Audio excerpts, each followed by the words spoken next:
Mendapatkan keabadian, tidak perlu lagi menderita penyakit. Luli awalnya mengira dia akan menerimanya dengan senang hati. Siapa yang bisa menolak keabadian?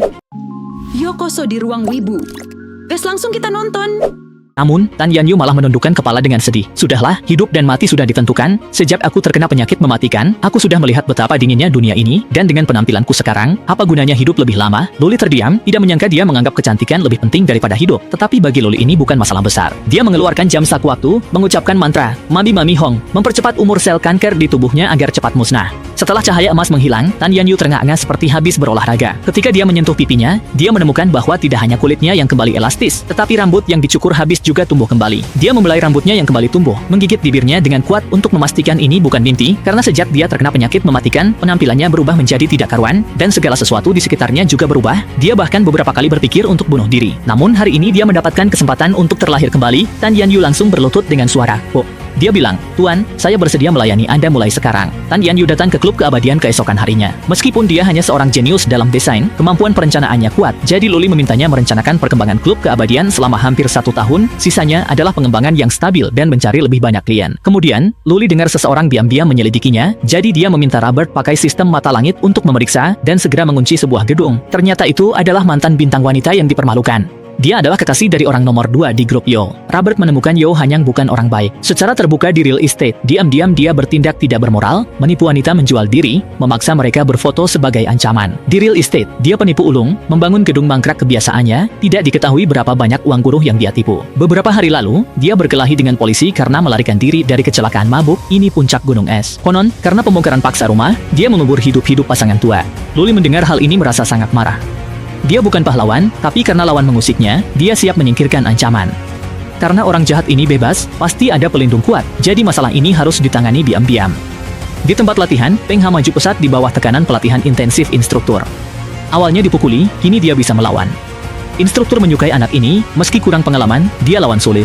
Luli puas melihat hasil latihan dan menugaskan tugas kepada Peng Hao. Peng Hao terkejut walau dia tahu Luli menampungnya sebagai berandalan, suatu hari akan memanfaatkannya untuk sesuatu. Dia tidak menyangka tugas pertamanya adalah membunuh seseorang. Walau terkejut, Peng Hao langsung menyetujuinya. Luli tidak buru-buru, dia menyuruh Peng Hao pulang dan beristirahat semalam, besok bertindak. Melihat punggungnya pergi, Luli tahu dia jauh dari terlihat tenang, tapi ini harus dia lalui. Jika tak bisa atasi hambatan ini, nilainya berkurang, dan usaha Luli sia-sia. Di kamar, Peng Hao menurunkan suhu air, aliran dingin menenangkan hatinya. Dia tahu, setelah berlatih keras, jadi tak ada alasan ragu. Kemudian dia mengeluarkan sebilah belati, jika bukan karena Luli memberi kesempatan hidup lagi. Dia sudah lama gunakan belati ini untuk akhiri hidupnya. Sekarang saatnya untuk balas budi. Dia harus tunjukkan nilai dan selesaikan tugas ini sempurna. Malam berikutnya, Peng Hao tepat waktu ke aula melapor. Luli melihat kondisinya baik dan senang. Lalu mereka pergi ke kafe dekat Villa Yo. Luli beritahu Peng Hao dia akan percepat waktu 100 kali. Dalam kecepatan ini, apalagi dengan mata telanjang.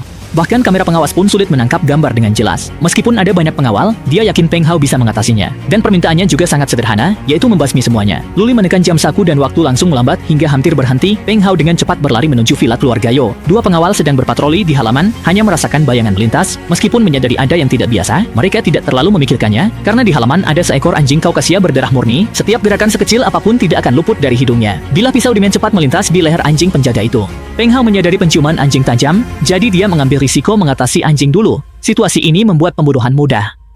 Peng Hao menemukan tempat persembunyian Yo Hanyang. Kecepatannya seperti hantu membuat para pengawal ketakutan.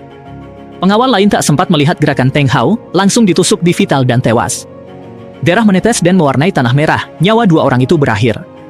Peng Hao mendorong pintu kamar, menatap garang pada pasangan di ranjang. Hehe, ketemu juga. Malam gelap dan berangin ini malam pembunuhan. Tangan hitam mencari sesuatu di ruangan, sementara di ranjang tergeletak mayat pria. Peng Hao melihat foto wanita, berkata, kelompok ini lebih buruk dari binatang. Memanfaatkan foto untuk pinjaman, entah berapa gadis muda mereka peras, tapi kini semua ini berakhir. Dia menyesal membuat si gemuk mati cepat. Jika di neraka bertemu, dia akan bertindak lebih lambat. Di kedai kopi, bayanan masuk. Dia menjatuhkan tas ke lantai. Tuan, kembali, informasi Anda minta ada di sini, dan orang-orang juga sudah ditangani. Luli sangat puas dengan kecepatan Peng Hao, dan bertanya bagaimana rasanya pertama kali melihat darah. Meskipun Peng Hao mengatakan masalah kecil, kepalan tangannya mengungkapkan kegelisahan dalam hatinya. Dia teringat dirinya sebulan lalu, hanya seorang preman kecil menderita kanker. Setiap hari mabuk berat, ingin mengakhiri hidupnya. Saat itu, kemunculan Luli menyelamatkannya, dan dengan cara luar biasa memberinya tambahan 2 tahun umur. Dia bersumpah setia dan membalas budi. Luli melihat beban psikologis Peng Hao, dan mengatakan bahwa kematian beberapa mungkin tidak buruk. Mereka banyak berbuat jahat dan masih bebas, jadi ini wajar. Setelah mengatakan itu, tanpa menunggu jawaban, dia menyuruhnya pulang dan beristirahat, hadiah tetap. Peng Hao menatap tas, tertegun, sepertinya dia mengerti maksud Luli. Badi yang dirugikan Yao Hanyang, memang benar dia. Kematian Yao tidak buruk.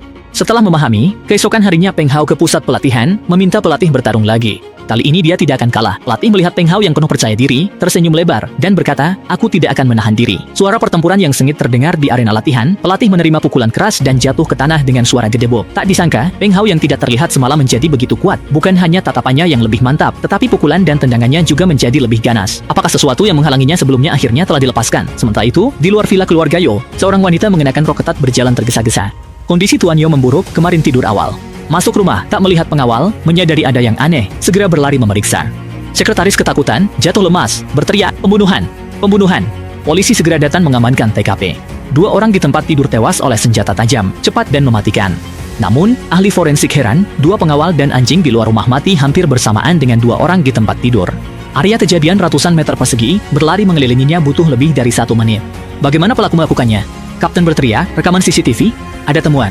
Namun, anak buahnya mengatakan bahwa semua rekaman telah diambil oleh keluarga Yo. Kapten menghela napas, ini bukan kasus yang bisa mereka tangani, jadi dia hanya memerintahkan anak buahnya menjaga tempat kejadian, lalu pergi. Di klub Immortal, Robert bertanya pada Luli, apakah ada masalah jika rekaman CCTV diambil oleh keluarga Yo? Luli meyakinkannya jangan khawatir, Yo hanya sering berbuat jahat dan punya banyak musuh, apalagi mereka punya sekutu. Yang dimaksud Luli bukan orang lain. Di rumah tua keluarga Rong, semua anggota berkumpul, dan leluhur keluarga Rong menanyakan penyebab kematian Yo Hanyang. Anak sulungnya bilang semua ini dimulai karena Sao Mansi. Dia adalah selingkuhan Yo Hanyang. Baru-baru ini, di pesta pernikahan keluarga Song, dia berselisih dengan wanita Luli dan ditampar, lalu meminta Yo Hanyang untuk menyelidiki. Leluhur keluarga tersenyum dingin. Wanita bodoh yang tidak tahu diri. Informasi tentang Tuan Lu tentu saja adalah penyamaran identitas. Tidak mungkin dia menemukannya. Demi menyenangkan Luli, keluarga Rong harus menekan masalah ini. Dia melihat penjaga bayangan di sudut, semua hambatan harus kamu singkirkan.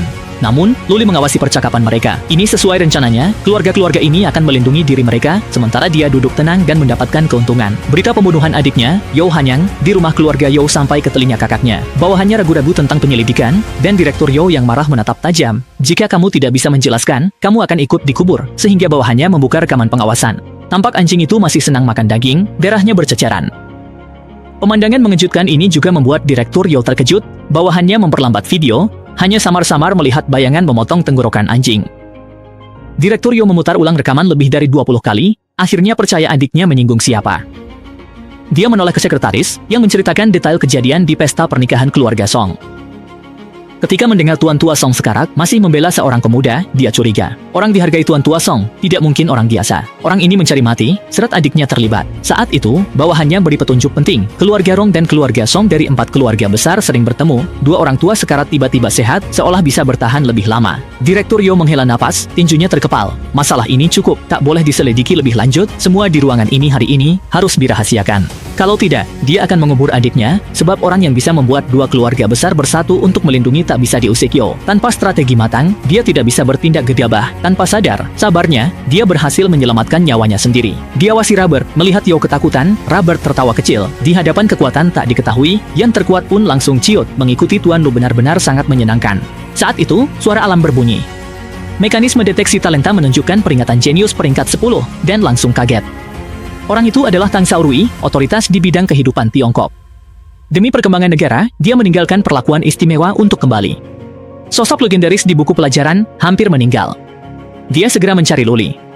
Melihat data Tuan Tang, Luli bersemangat, talenta tinggi ini bisa bergabung dengan timnya. Maka perkembangan klub keabadian akan melangkah maju. Dia memutuskan mengunjungi langsung tokoh nasional ini. Tuan Tang terbaring lemah, tersisa 1 hari 2 jam hidupnya. Luli memutuskan, orang tua hebat ini tidak seharusnya berakhir begitu saja. Pukul 3 dini hari, Tuan Tang terbangun, melihat cucunya yang menemaninya, merasa sedih, berharap melihatnya berkeluarga. Suara Luli berkata, Tuan, jangan terburu-buru mengambil kesimpulan, Anda masih punya waktu. Orang tua ini hanya memiliki 1 hari masa hidup, namun saat menghadapi kesempatan untuk hidup abadi, dia tegas menyerah, memilih mati daripada mengkhianati negara. Menanggapi penolakan itu, Luli tersenyum tipis, sebagai sesama warga, tak mungkin memaksa Tuan Tang merugikan negara. Mendengar janji Luli, Tuan Tang akhirnya menerima infus perintah, seketika, cahaya emas masuk ke tubuhnya, seolah kekuatan berkeliaran bebas. Beberapa saat kemudian, orang tua itu duduk di tempat tidur, tubuhnya terasa ringan. Pada saat itu, Luli mengatakan bahwa persiapan pemakaman harus segera, karena Tuan Tang sebagai legenda penelitian kehidupan, jika tiba-tiba hidup kembali, pasti sensasi global. Tuan Tang juga tidak menolak, dia hanya meminta waktu 3 hari untuk berpamitan dengan anak-anaknya, setelah itu dia akan bergabung dengan klub keabadian. Keesokan paginya, cucunya terbangun. Namun, dia melihat kakeknya berdiri di depan jendela, dan dia berlari memeluk kakeknya. Keluarga khawatir, tetapi kakek memberitahunya bahwa waktunya sedikit, meminta cucunya memanggil anak-anaknya untuk mengumumkan wasiat. Anak-anak Tuan Tang hadir, memandang ayah mereka serius. Orang tua itu menyatakan warisannya disumbangkan ke dana penelitian, menyisakan sedikit untuk cucunya. Anak sulungnya, mendengar nada ayahnya, langsung berlutut. Dia memohon kepada ayahnya untuk menggunakan hasil penelitiannya sendiri untuk menyembuhkan penyakitnya. Namun, Tuan Tang marah, tahu penelitian ini butuh 10 tahun. Anak sulungnya menangis mendengar teguran, tidak rela kehilangan ayahnya yang hidupnya untuk negara. Gimana menurut kalian? Jangan lupa like dan subscribe. Mata neh!